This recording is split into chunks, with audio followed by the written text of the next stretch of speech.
Bonjour, on va voir aujourd'hui comment on va faire pour compléter un tableau de valeurs. Donc on imagine qu'on donne une fonction p de x qui égale à moins 2x au cube plus 75x au carré moins 276x plus 500. Et on vous demande de compléter un tableau de valeurs comme celui-ci. Donc ici on a des vitesses et ici on a des puissances. Donc on retrouve la lettre P de la puissance et ici la lettre P qui correspond à la fonction. Donc nous ce qu'on veut en fait c'est remplacer le x qui se trouve ici dans le tableau en fait par chacune des valeurs qui se trouvent dans ce tableau.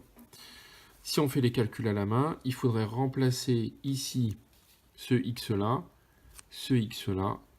et celui-ci par 0.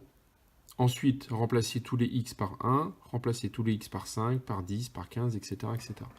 Donc on va voir aujourd'hui une méthode un petit peu plus facile pour pouvoir faire les calculs. Donc on va utiliser une calculatrice graphique, d'accord?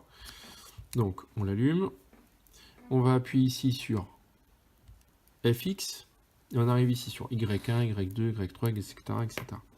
On va rentrer la fonction qu'on avait au départ. Donc je vous remontre la fonction, c'était moins 2x au cube, plus 75x au carré, moins 276x, moins 500, plus 500. Donc on va rentrer la formule. Donc, moins 2x, alors le x il se trouve ici, juste à côté de la touche alpha.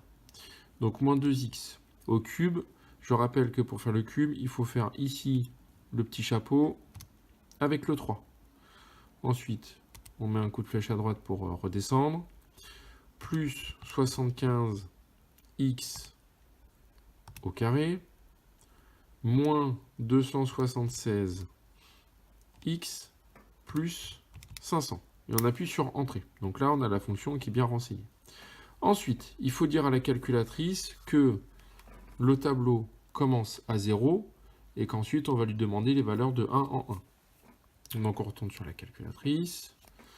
Ici, on va appuyer sur seconde et là, def table. Donc ça se trouve ici. Étant donné que c'est bleu, il faut qu'on appuie sur seconde et def table. On demande le début de la table, donc le début du tableau. Ici, le début du tableau, c'est 0. On lui met 0. Et étant donné qu'on va lui demander à chaque fois de rajouter 1, on va rentrer 1. Et là, on reste sur auto et sur auto. Ensuite, pour avoir toutes les valeurs, il faut ici aller sur table. Étant donné que c'est bleu, on appuie sur seconde, on appuie sur table. Et on a ici tous les résultats. Donc, il suffit de recopier les valeurs qu'on donne.